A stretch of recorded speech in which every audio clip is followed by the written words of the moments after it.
kasih Tuhan, terima kasih. Terima kasih Tuhan. Terima kasih Tuhan. Terima kasih Tuhan. Kau yang dekap hati setiap kami dengan hadirat-Mu. Jiwa yang kering Kau basahi dengan air-Mu Tuhan. Hujani kami, banjiri kami. Aliri dengan sungai-Mu sendiri. Kau yang tolong setiap kami Tuhan. Kau yang tolong setiap kami. Kau bicara kepada hidup kami satu demi satu. Kau bicara ke batin kami yang paling dalam. Ya Tuhan, Kau bicara ya Tuhan. Roh Kudus yang akan menjabarkan dalam batin setiap kami. Terima kasih Tuhan. Terima kasih Tuhan Yesus. Permuliakan nama-Mu lewat perkataan-Mu sendiri. Karena kami tahu semua ini asalnya daripada-Mu. Di dalam nama Tuhan Yesus. Dan semua kita berkata, Amen. Berikan kemuliaan buat Tuhan kita. Silakan duduk saudara. Hakim-Hakim pasal yang ke-8.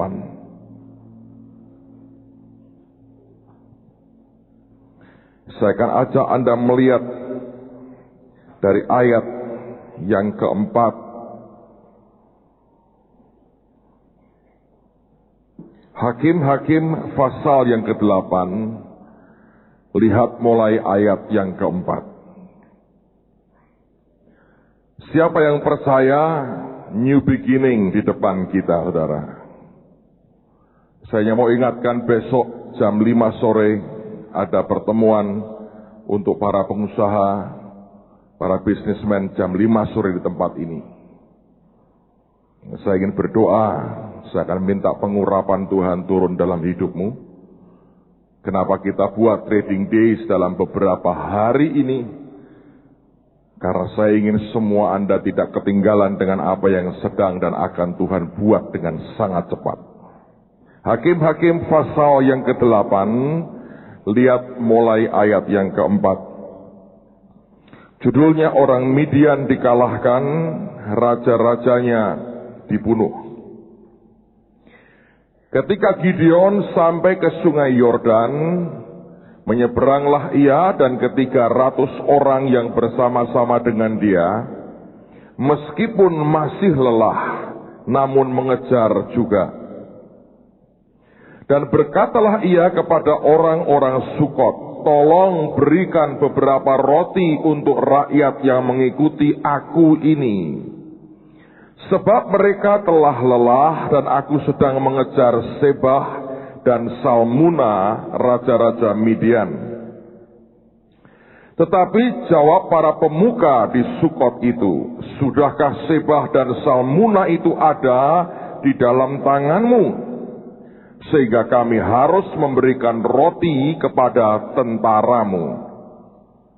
Lalu kata Gideon, kalau begitu, apabila Tuhan menyerahkan Sebah dan Salmuna ke dalam tanganku, aku akan menggaruk tubuhmu dengan duri padang gurun dan onak.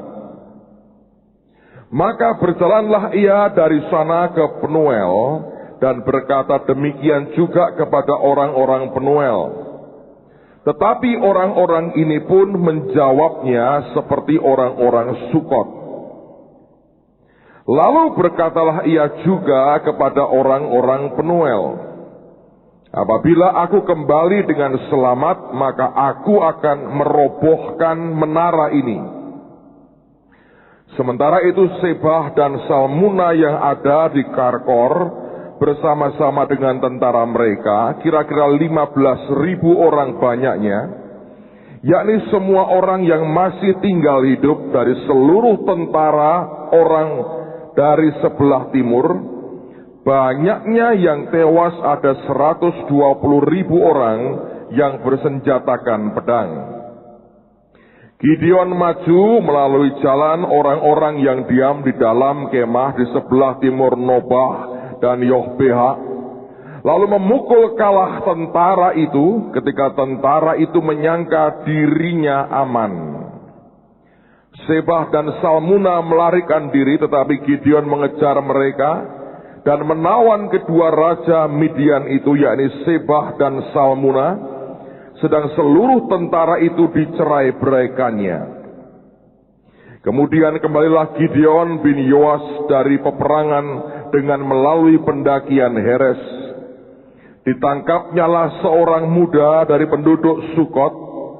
Setelah ditanyai, orang itu menuliskan nama para pemuka dan para tua-tua di Sukot untuk Gideon, 77 orang banyaknya.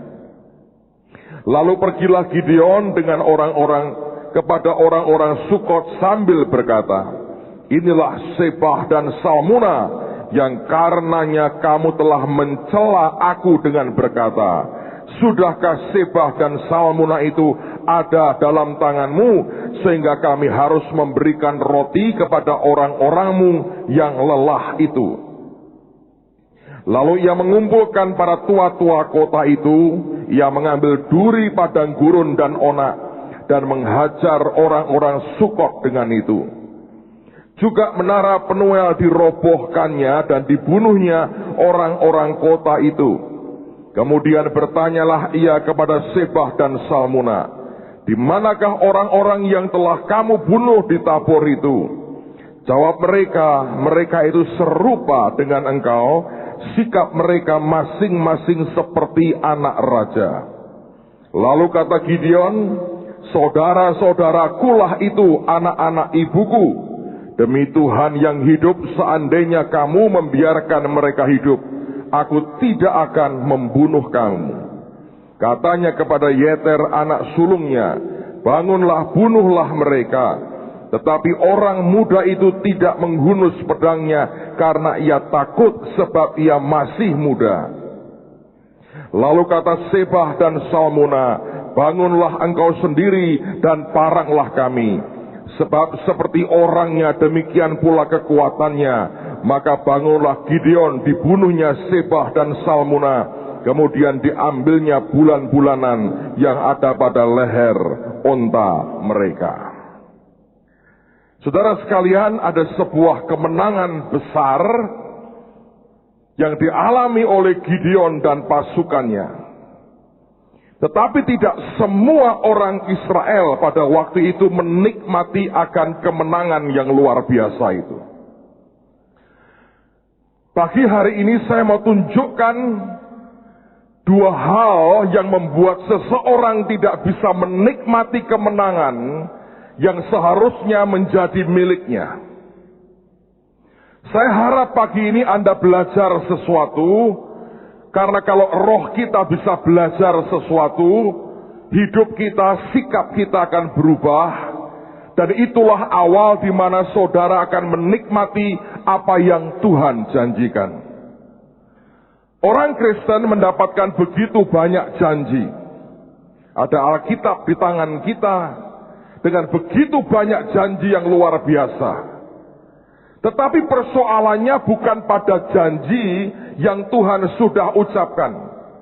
Persoalannya bagaimana firman itu menjadi kenyataan, menjadi daging dalam kehidupan kita. Saya beri contoh, Alkitab berkata, oleh bilurnya kamu telah disembuhkan. Itu sebuah statement, pernyataan Tuhan. Tetapi sampai itu berubah menjadi daging, Anda akan tetap sakit walaupun Alkitabnya berkata, oleh bilurnya kamu telah disembuhkan. Yesus berkata, aku datang memberi hidup dan memberinya dalam segala kelimpahan. Setiap orang datang ke Tuhan, dia menawarkan sebuah kelimpahan dalam hidupnya. Tapi sampai engkau tahu bagaimana membuat firman jadi daging, ada banyak orang Kristen tidak pernah menikmati kelimpahan dalam hidupnya. Hari-hari ini banyak anak Tuhan yang mendapatkan janji Tuhan yang luar biasa. Ada orang mendapatkan janji Tuhan lewat nubuatan, Ada orang mendapatkan janji Tuhan lewat pembacaan firman Tuhan. Ada orang terima janji Tuhan lewat mimpi, lewat penglihatan dan sebagainya. Tetapi kita harus tahu satu hal ini. Janji Tuhan memang satu perkara. Tetapi untuk membuat janji itu menjadi kenyataan, itu ternyata hal yang berbeda lagi.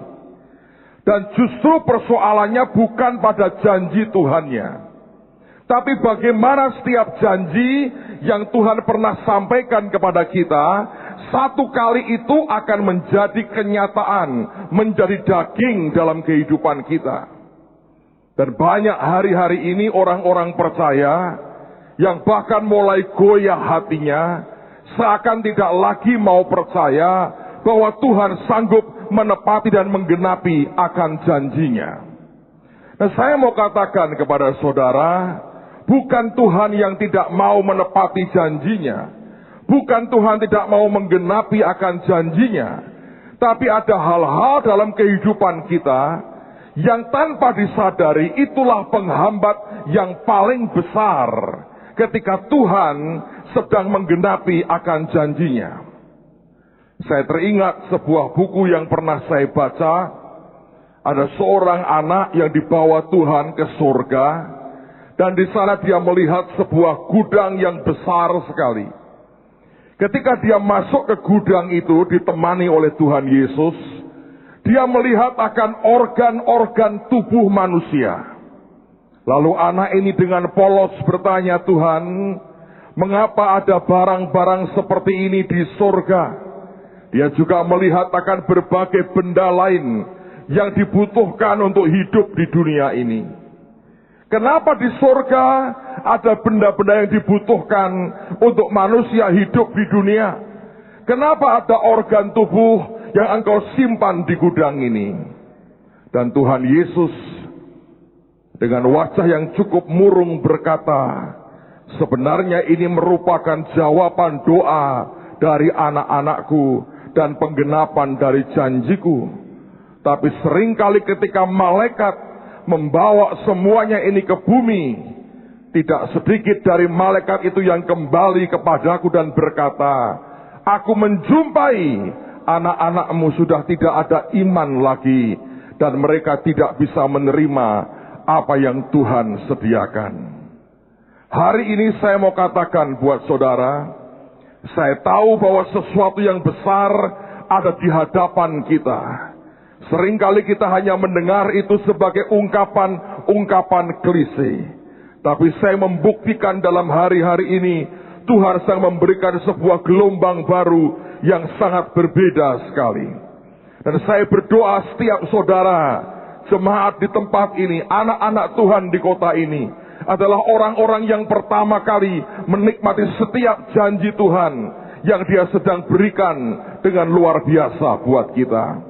Tapi sampai saudara mengerti bagaimana membuat firman jadi daging, maka kalau kita tidak mengerti, sampai kapanpun itu hanya tinggal sebuah janji atau hanya berupa visi, dan belum tentu Anda secara pribadi menikmatinya.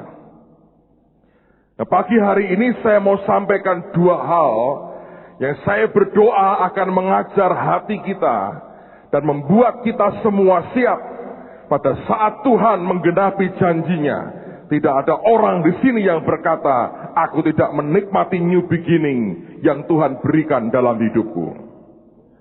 Alkitab mengatakan Gideon membawa hanya 300 tentaranya. Sebah dan Salmuna memang mengalami kekalahan yang sangat besar. Tetapi bagaimanapun, mereka masih punya 15.000 tentara.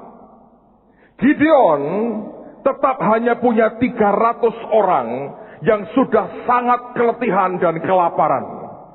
Mereka menyeberangi sungai Yordan, dan Gideon melihat pasukannya di ambang batas kekuatannya. Kalau dia sudah mengerti mereka butuh makan, dia tidak bisa sebetulnya memaksakan mereka untuk terus bertempur dalam keadaan perut kosong. Sampailah dia di sebuah kota yang bernama Sukot. Dan Gideon berkata, berikan kami roti. Dia tidak minta banyak. Dia hanya minta berikan kami roti. Pasukanku telah keletihan. Ini rakyat bersama dengan aku lagi ngejar Sebah dan Salmuna. Musuh kita sedang aku kejar. Orang yang selama ini menindas kita sedang aku kejar. Tapi yang aku bawa sudah keletihan. Berilah aku roti supaya mereka kuat kembali dan kami bisa bertempur lagi dengan luar biasa. Anda tahu jawabnya? Mana Sebah dan Salmuna? Kalau engkau sudah bisa menangkap mereka, baru saya beri roti. Orang Sukot berkata begitu. Orang Penuel berkata yang sama. Saudara, sepintas kelihatannya jahat. Dan memang jahat. Tapi kalau Anda dalami kenapa mereka sampai berkata begitu. Sebetulnya lahir dari sebuah perhitungan. Coba kalau Anda membayangkan posisi mereka. Perhitungan mereka bisa masuk akal. Tapi perhitungan seperti itu bukan iman namanya. Justru itulah kejatuhan banyak orang. Mereka tuh ngitungnya begini. Gideon bawa 300 tentara. Kalau dulu dia menang karena ini orang-orang masih segar. Sekarang dia bawa 300 orang sudah teler. Kelaparan. Ngangkat pedang aja udah nggak kuat. Mereka lagi mau melawan, perang melawan musuh. Memang musuh sudah kalah, tapi tetap 15.000. Nah ini orang ngangkat pedang aja kagak kuat, bagaimana mungkin dia bisa menang? Kalau aku tolong mereka, dan ternyata mereka kalah, Sebah Salmuna balik, aku dipancung. Loh, kan aku tidak menyerang Gideon. Jadi aku tidak bermusuhan dengan Gideon. Tapi untuk aku berkata, aku di pihakmu Gideon. Ya kalau dia menang, kalau kalah. Orang Sukot ngomong yang sama, orang Penuel ngomong yang sama. Masuk akal kan saudara? Peragu tidak akan pernah mendapat apa-apa. Di dalam perang, orang yang netral akan jadi musuh seorang pemenang. Sebab yang menang berkata, lu kagak ikut membantu gua, kamu juga sebetulnya tanpa sadar jadi musuhku selama ini. Dalam Tuhan, dengar baik-baik. Kalau hidup kita diwarnai dengan semua pertimbangan manusia, yang selalu berkata, ya kalau begini, nah kalau begitu, ya kalau begitu, nah kalau begini. Ya kalau itu, lah kalau ini. Kalau Anda terus seperti itu, saudara bukan orang beriman. Dan Anda jelas bukan orang yang mendengar apa yang Tuhan katakan. Hidup kita ini, suka tidak suka, secara manusia, selalu ada unsur judinya. Sesuatu yang tidak jelas. Kalau Anda makan hari ini, judi nggak itu? Judi. Ya kalau itu bukan racun, kalau ada racunnya. Loh kok Anda makan? Ya pokoknya nekat. Judi nggak sebetulnya? Judi. Yang Anda pertaruhkan apa? Kesehatanmu. Ya kan? Anda keluar dari rumah, naik motor, naik mobil, atau jalan kaki. Judi nggak? Judi. Ya kalau nggak nabrak atau ditabrak. Siapa yang tahu? Tidak ada. Kenapa Anda buat? Ya saya butuh. Ini harus saya buat. Hidup dengan Tuhan yang namanya iman juga seperti itu. Tuhan bicara sesuatu. Bisakah kita menangkap suaranya? Atau apakah pertimbangan manusia kita, untung rugi kita, mendominasi gerak hidup kita? Para pengusaha yang selalu ragu dan tidak pernah berani, dia tidak pernah kemana-mana. Dia hanya punya impian, dia boleh terima banyak nubuatan, tapi dia hanya jalan di tempat, dan dia tidak akan pernah kemana-mana.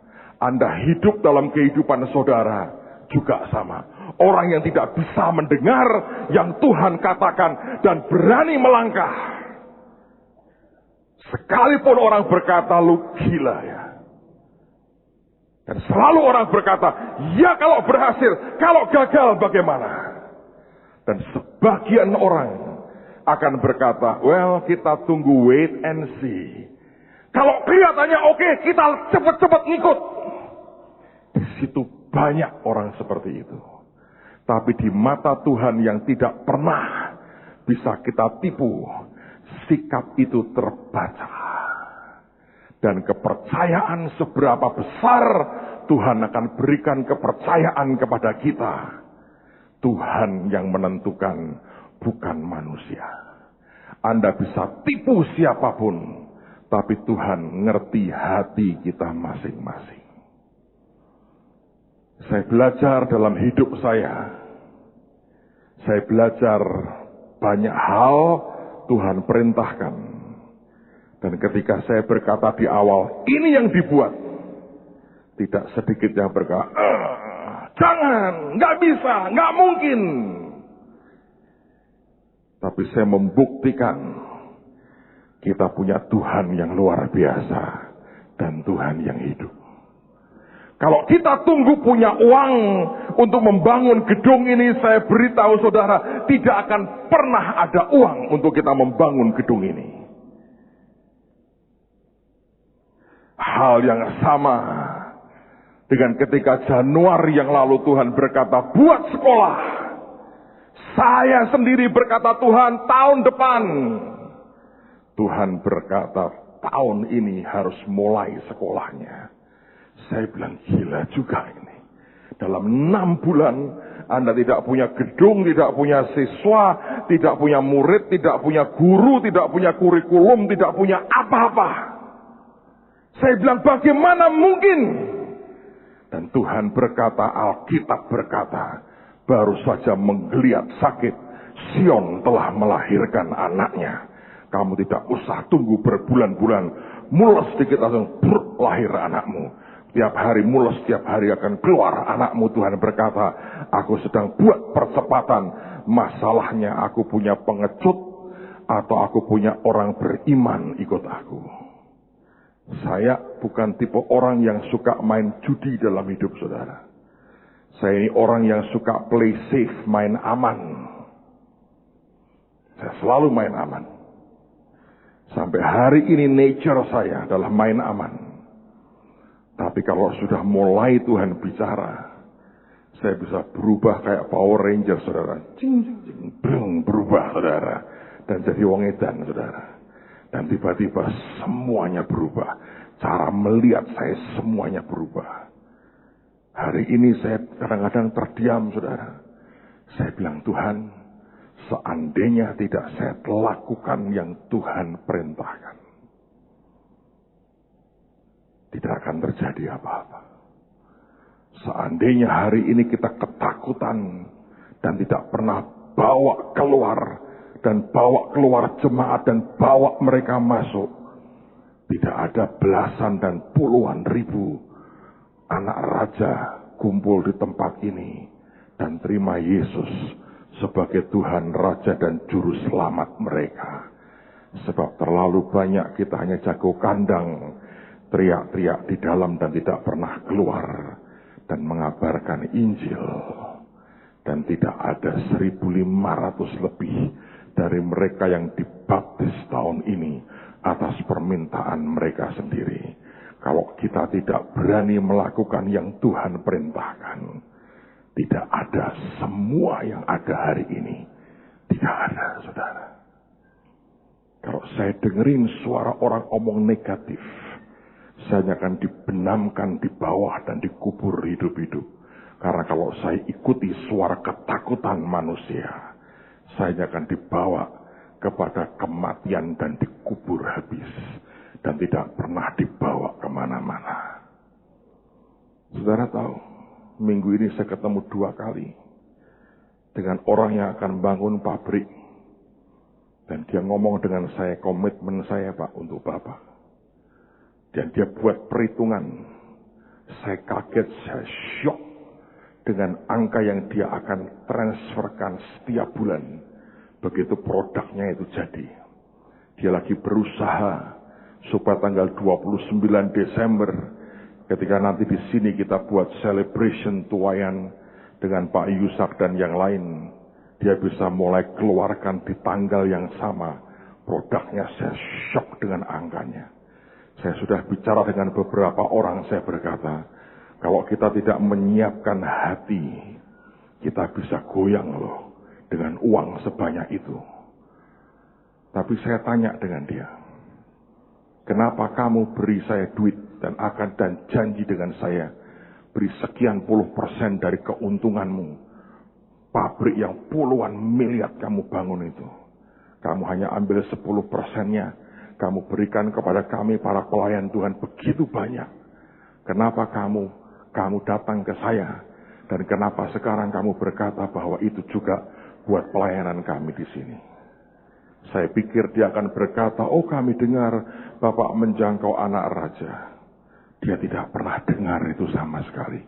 Baru pindah dari Australia, kagak dengar apa-apa.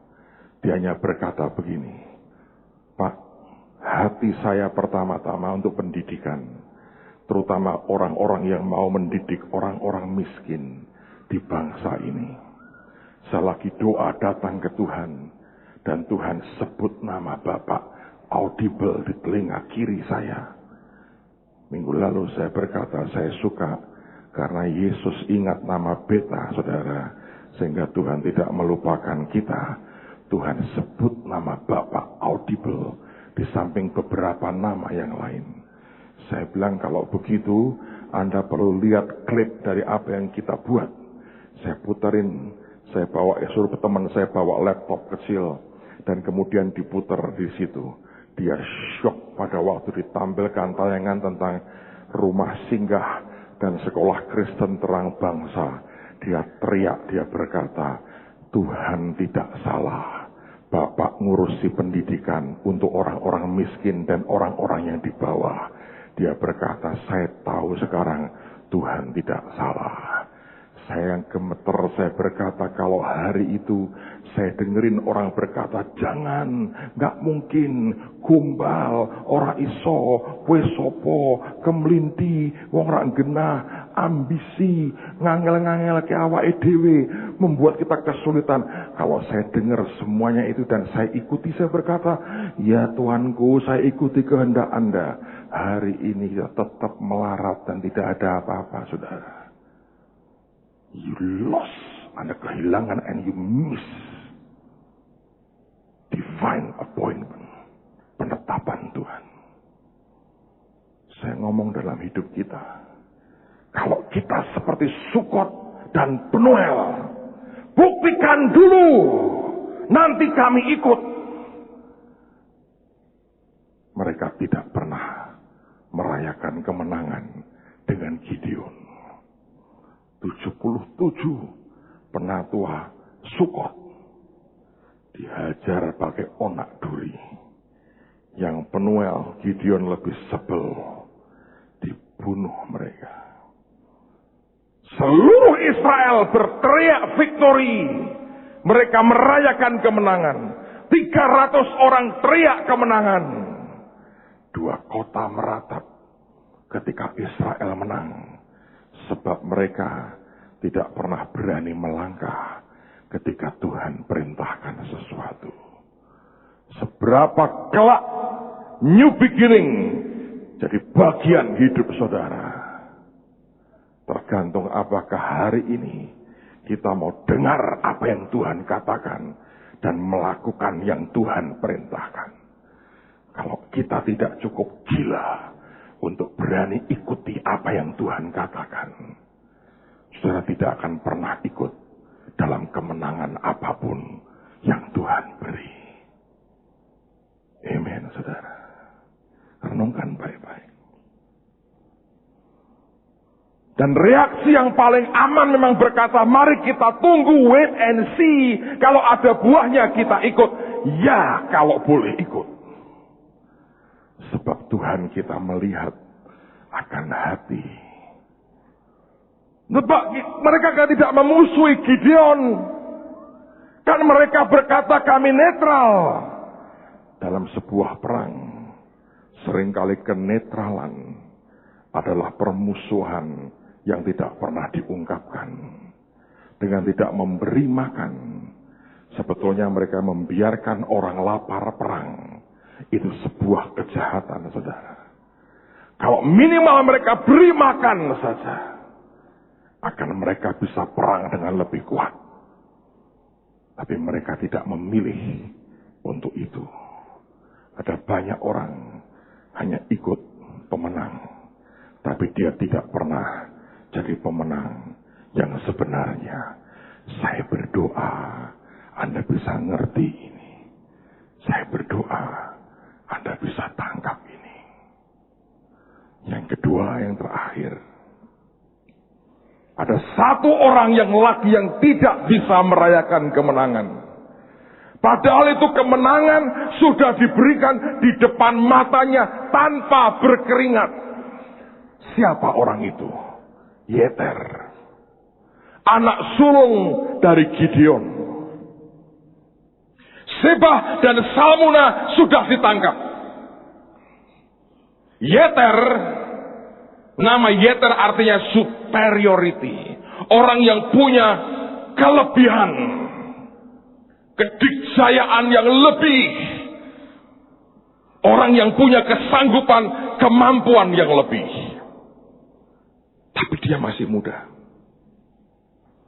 Gideon hari itu sedang memberikan seperti sebuah gunting untuk memotong pita. Tanpa perang, tanpa berantem, tanpa resiko apa-apa. Tinggal dia tebas dua orang ini. Sampai kapanpun Yeter akan dikenang sebagai orang yang membunuh Sebah dan Salmuna. Saya gambarkan seperti yang terjadi kemarin sore.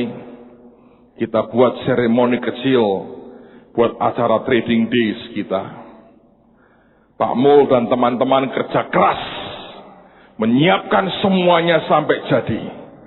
Saya hanya datang jam 3, kemudian kita doa di kapel baptis.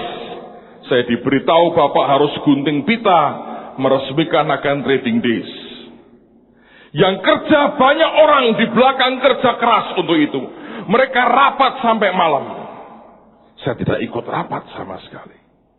Tapi kemarin sore guntingnya diberikan ke saya, bukan yang ikut rapat. Saya tahu itu hanya sebuah simbol kehormatan diberikan buat saya. Walaupun begitu, tapi yang difoto saya, yang masuk di kamera saya, yang gunting saya, orang tepuk tangan buat saya. Orang akan tanya siapa yang meresmikan, orang akan sebut nama saya. Aldo yang kerja keras nggak akan disebut dan mungkin orang tidak tahu namanya Aldo. Saudara tahu seperti itu. Saya tanda tangan dengan Hotma Sitompul meresmikan LBH Mawar Saron. Ada prasastinya. Sampai 10-15 tahun lagi orang berkata, LBH siapa yang meresmikan akan ada nama kami berdua. Tapi siapa yang kerja keras di belakang itu, ada banyak orang melakukannya. Kehormatannya diberikan kepada kami. Sampai kapan orang berkata, dua orang ini meresmikan LBH Mawar Saron. Hari itu Yeter tinggal terima kehormatan seperti itu. Dia tidak berperang dengan bapaknya. Tidak ada indikasi Yeter juga ikut berperang. Dia hanya mendampingi ayahnya. Musuh besar orang Israel hari itu di tangan mereka. Dia tinggal hunus pedangnya, tebas mereka. Dan namanya akan sangat terkenal. Kemenangan ini di depan mata ini. Tinggal selesai. Tapi dia miss dengan apa yang Tuhan mau. Dan dia kehilangan kesempatan yang ajaib. Alkitab berkata, tapi orang itu yeter, superiority, tidak menghunus pedangnya.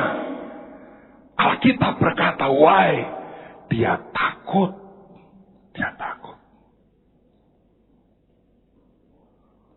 Sama dengan Sukot, sama dengan Penuel. Takut, ya kalau menang, kalau kalah. Tapi ini takut yang berbeda. Alkitab berkata dia takut, sebab Alkitab berkata dia masih muda. Yang menarik, saudara sekalian, kata muda di sini ketika saya pelajari dari kata aslinya, itu muncul sebuah pengertian yang aneh sekali. Yang berkata, kata muda di sini digambarkan seperti orang sedang memegangi surai kuda atau surai atau rambut singa dan mencoba untuk menaklukkannya. Kemudaan adalah orang yang selalu masih bergumul dengan keliaran kuda di dalamnya dan kegarangan singa di dalamnya. Anda bisa bertambah tua, belum tentu saudara dewasa. Kedewasaan adalah ketika engkau bisa mengendalikan keliaran kuda dan kegarangan singa di dalam dirimu. Penguasaan diri. Ketenangan mengeksekusi apa yang harus dieksekusi. Dan memutuskan apa yang harus diputuskan. Tidak pernah bisa disangkali siapa saudara akan muncul di situ. Apakah engkau orang yang hanya tua secara usia, tapi anak-anak di dalam? Atau mungkin engkau muda secara usia, tapi dewasa dan matang di dalam? Setiap orang dasarnya punya kuda dan singa yang harus dia tundukkan di dalamnya. Kalau kita tidak bisa menaklukkan kuda dan singa di dalam kita, saudara tidak akan pernah bisa kendalikan semuanya. Ada orang yang kalau sudah sakit hati, dia tidak bisa kendalikan lagi hidupnya. Habis oleh karena sakit hatinya. Ada orang kalau sudah kepinginnya hanya mainan terus, dia tidak pernah bisa serius. Hidupnya hanya penuh dengan permainan. Semua dianggap sebuah game permainan. Ada orang yang dikuasai oleh ketamakan. Kemanapun dia lihat, ketamaan ingin mengambil harta begitu dominan sampai tidak bisa dikendalikan lagi hidupnya. Ada orang yang dikuasai oleh kebencian yang luar biasa dan dia tidak bisa kendalikan itu. Anda tidak akan pernah dewasa. Ada orang yang dikendalikan oleh amarahnya. Setiap kali dia marah, dia rusak banyak hal. Dia tidak bisa kendalikan marahnya. Dia tidak bisa pilih mana yang harus dia pukul dan mana yang tidak. Dan kemarahan yang tidak terkendali itu dipakai untuk menghancurkan banyak hal yang sebetulnya tidak boleh dia hancurkan. Ada orang-orang lain lagi yang punya kuda dan singa yang sifatnya seksual dalam hidupnya. Atau apapun yang Anda tahu, itu harus dikendalikan. Sebab kalau tidak, Anda boleh hafal isi Alkitab. Kalau tidak Anda kendalikan singa dan kudamu, engkau tidak pernah bisa meraih kemenangan di depan mata. Saudara lihat banyak pertandingan sepak bola. Saya sering kali dengar orang teriak, goblok! Kapan saudara? Itu pemain bola sudah tinggal berhadapan dengan penjaga gawang dan tidak ada orang lain lagi.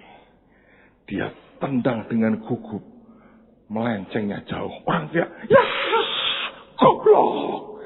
Semua orang ngutuki dia hari itu. Anda tahu kenapa? Tinggal satu sontekan lagi. butuhkan ketenangan. Kalau begitu menendang, mules, stres. Orang berkata, lu goblok. Betul kan saudara? Lu saya mules kok. Lu kendaliin makanmu. Lu makan apa? Rujak sebelum pertandingan. Lu potong dulu lidahmu. Anda ngerti? Ada orang yang pernah Anda berpikir baru mau nendang bola, handphonenya nyala. Halo, orang berkata lu gila ya, main bola bawa handphone. Ini apa? Harga saham turun sebentar, sorry ya. Lu mata duitan atau main bola? Lu kendalikan kuda dalam hidupmu. Saudara mau contoh kuda dalam hidup kita? Pak Hasto, please bantu saya. Ini bagus sekali. Ada banyak orang tidak bisa kendalikan singa dalam hidupnya. Keliarannya, kudanya tidak bisa dikendalikan. Mungkin Anda tertawa karena Anda ingat seseorang atau mengingatkan dirimu, atau siapa tahu ini suara saudara. Kalau ada yang nyumbang yang begini-begini pun langsung ke Pak Hasto dan identitas Anda akan dirahasiakan. Tolong bunyikan 2 rayuan maut kita. Message. Message. Message. Message. Message. Message.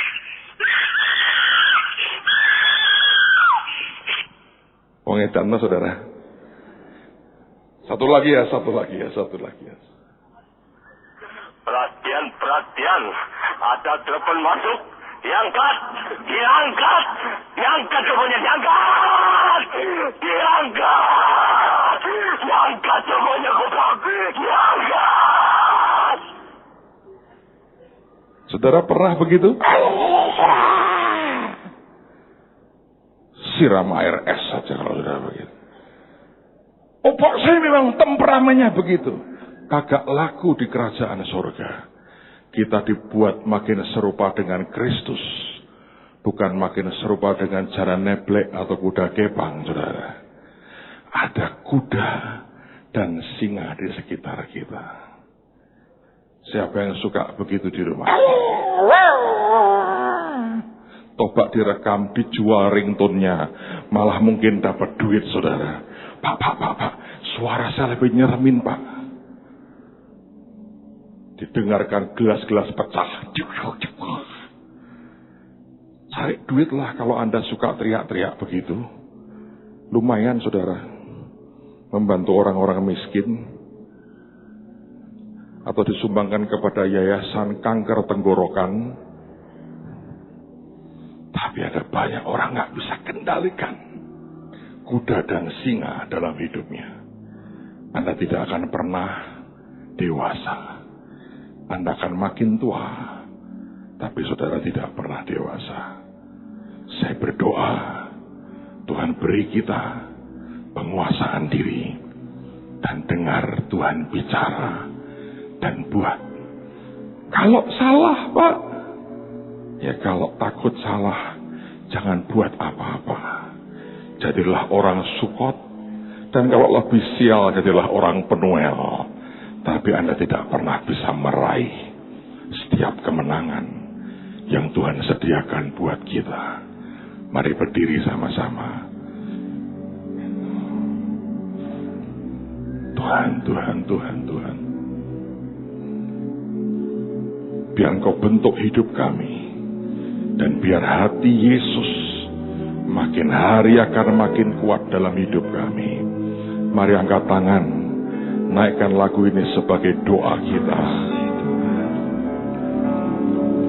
Bapa, karuniakan sebuah hati yang mengasihi-Mu lebih dari segalanya. Bapa,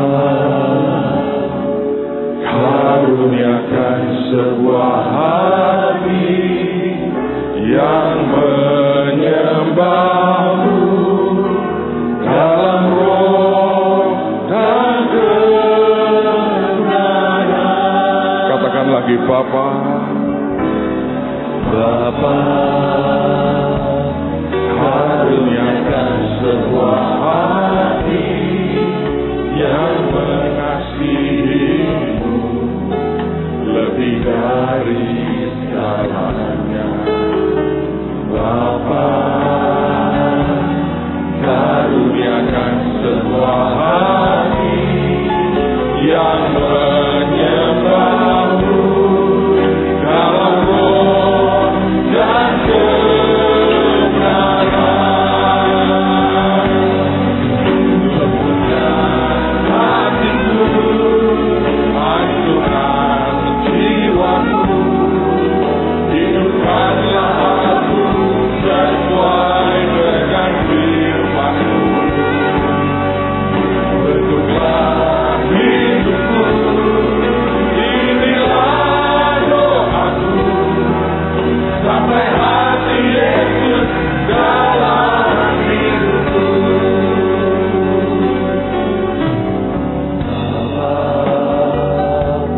Karuniakan sebuah hati yang mengasihimu lebih dari segalanya. Bapa, karuniakan sebuah hati yang menyembahmu dalam roh dan kebenaran. Lembutkan hatiku, hancurkan jiwaku, hidupkanlah aku sesuai dengan firman-Mu. Bentuklah hidupku, inilah doaku, sampai hati Yesus dalam hidupku. Hatiku, hancurkan jiwaku, hidupkanlah aku sesuai dengan firman-Mu. Bentuklah hidupku, inilah doaku, sampai hati Yesus dalam hidupku. Ya Tuhan, lembutkan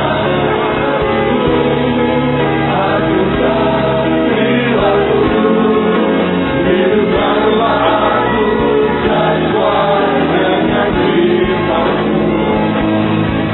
Bentuklah hidupku, inilah doaku, sampai hati Yesus dalam hidupku. Thank you, Lord.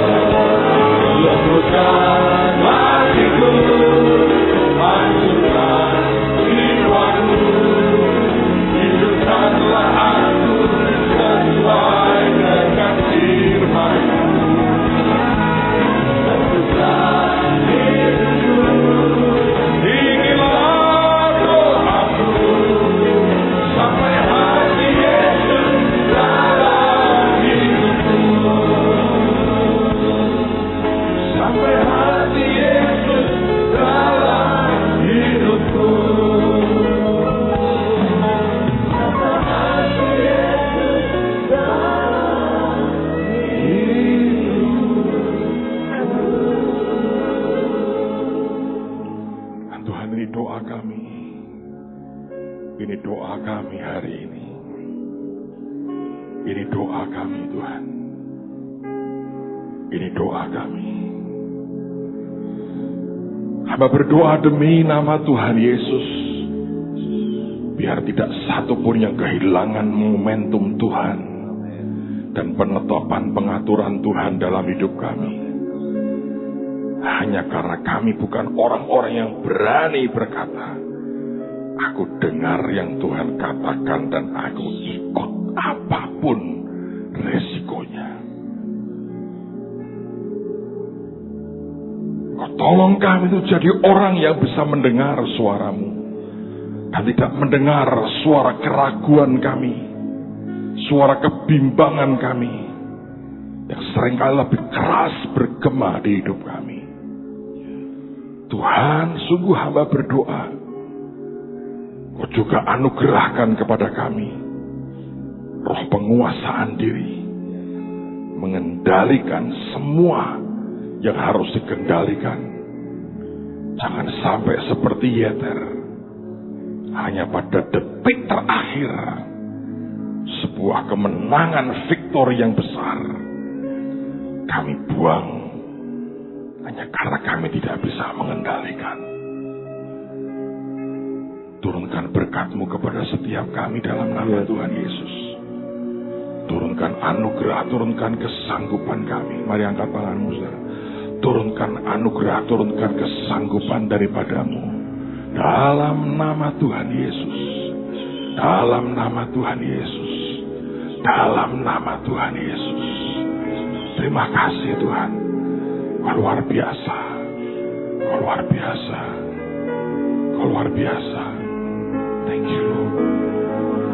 Lembutkan hatiku, hancurkan jiwaku, hidupkanlah aku sesuai